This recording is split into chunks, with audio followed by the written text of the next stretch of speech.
All right, so this is my quote book report, and it's not exactly a book report, but it is from Bee Culture magazine, and it was an article by one of the folks from the Honeybee Health Coalition. Good little article, lots of content in it, and I'm going to kind of walk you through what this Honeybee Health Coalition is and does. So it does bring together kind of a very disparate group. You know, you think about beekeepers and growers, well, that's not disparate at all. There's growers and beekeepers are constantly working together. Researchers are involved. Government's involved. Oh, great, government's involved. That's could nothing go wrong there. Agribusiness. Ooh, is that a bad word? Can be good. Could it be conservation groups? Yeah, that could help. Manufacturers. Manufacturers of what? Well, it could be manufacturers of equipment. It could be manufacturers of chemicals, or it could be pharmaceuticals. None of that can be bad. None of that can be good. It's somewhere in the middle. And then you've got consumer brands that are involved to improve the health of honeybees. So lots of members of this group. We're actually a member because we're part of the Penn State Beekeepers Association, which is a member of EAS, Eastern Agricultural Society, which is a member of the Honeybee Health Coalition. So indirectly, we do this stuff. So lots of different groups that are involved with this. And you can see like Vito Pharma is one of the pharmaceuticals. You got the United Soybean Board, a very broad group. And then the EPA, Carissa's a member of the Honeybee Health Coalition because EPA is a member. Shh, don't tell anyone that. Okay, next slide, please. Let's keep moving on. So, what guides the work of the Honeybee Health Coalition? Focusing on agriculture, stewardship, holistic approaches, collaboration, healthy ecosystems, leadership. Well, does that not sound like everything that we do? One way or another, some of us more than others in some areas. Maybe one of you focuses on stewardship because Russ is running the apprentice program. Maybe someone else is doing collaboration like community outreach, healthy ecosystem. So there's a lot of that stuff that they do, and what's guiding them are basically the same principles that guide us. Slide. So in this article, they talked about the losses last year. I had heard that it was greater than 60%, and I can attest outside of my yard at home, I had like 85% loss at the yards I was managing. And some of you were right up there in that same number. It was a bad year last year. And it's the largest die-off since colony collapse disorder back in 2006. What caused it last year? Well, is it herbicides? Is it pesticides? Is it the concrete jungle as people are putting in, lots of townhomes and single-family homes and covering the ground with beautiful Bermuda grass or whatever grass, fescue, whatever it is, that has no beneficial value to any pollinator? That has part of it to do that whole monoculture issue and non-nectaring plants, and it could also be pests. We don't have trophoalaps yet, but it's coming. But we certainly have varroa mites. And thank you to the folks that are bringing up those packets from the south that include lots of hive beetles, because we're hive beetle all over the place now, which, talk to somebody who's been doing this for a few years, that wasn't a problem here. Same thing with varroa, it wasn't a problem here. So we've got to, again, the article talks a lot about, paying attention to these issues, talk to your neighbors. Don't use those pesticides, or if you do, let me know so I can lock up my bees. Well, my bees are going a mile. Am I going to talk to the 300 people that are within a mile of me? Probably not.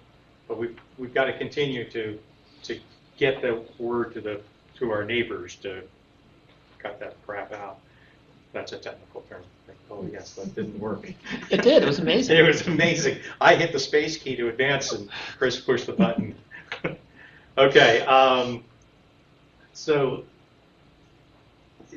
we are lucky in Pennsylvania, but there are a lot of other states where if you want to put a beehive on public land, oh my gosh, it's a nightmare. If you live in a restricted township like this township, Easttown Township, to put a hive in, you've got to have 2.5 acres. Wow. Yeah, that's the word in Easttown Township. If you live in an HOA, your HOA may say you can't have beehives, or they may say you can have them until somebody gets stung and they're gone. And that's why when George was talking about the HOA hives, the HOA in that township, but these were 1 acre lots too. These were not little houses and little lots. You know, they were mean bees, and the HOA said, get them out of here. They can go away.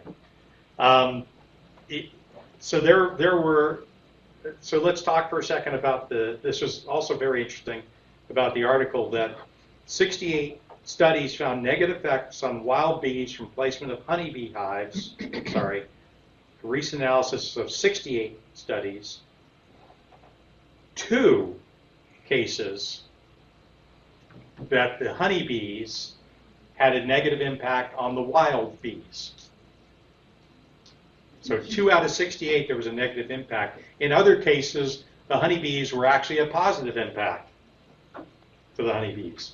So this has been used a lot. I've heard people saying, well, you know, those honeybees are taken away from the native pollinators, and the studies don't bear that out. So this is something to keep an eye on and continue to read about. Yes, Carissa. I wonder, these studies, like, are they looking at backyard beekeepers, or are they like, you know, when you think about the commercial folks who have thousands and thousands of colonies? Yes. You know, compared to like, yeah, maybe my 10 colonies don't have like a negative impact to wild bees, but what about the commercial, you know? So the studies, the 68 studies that were done were a mix of backyard beekeeping. One of the studies was on an isolated island off the coast of Italy, which is not our environment. But large colonies of bees, honeybees, generally don't have a negative impact on native bees. But that's not what this article is about. It was just an interesting tidbit that I pulled out of it. So it is something for us to think about. You know, if you hear about the one study that showed there was a negative impact, take a look at the other 66 that either showed no impact or had a positive impact. So be aware of that. There can be cherry picking of studies to prove that you shouldn't have bees in your backyard, or that sort of thing. So be careful of hearing that. Okay.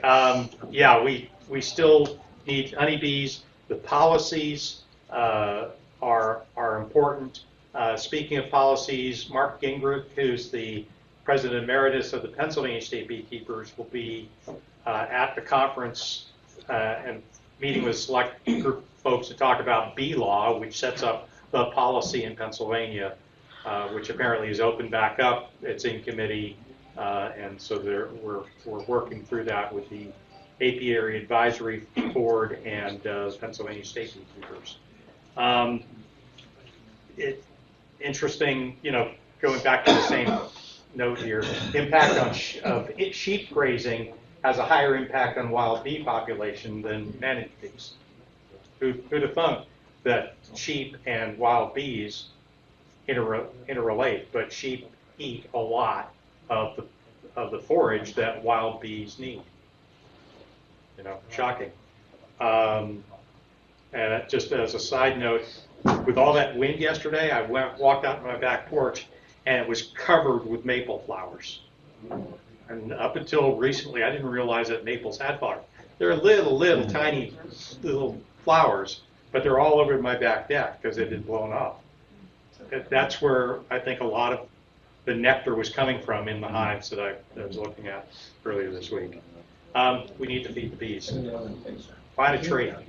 Find a black locust. Find a cherry. Lots of good places. Next slide. I think that's it. Oh yeah. So money does talk. Pollination services. It's over 400 million in 2024. Honey was about 375 million in that same year. But that's not where the real money is. The real money is if you take a look at the produce that was generated because of pollination services, it was about $18 billion worth of produce created because our bees were out pollinating almonds and blueberries and cherries and apples, and the list goes on and on and on. And don't forget about the good stuff, the squash and the pumpkins, and they really go for that too. So I think that was my last slide.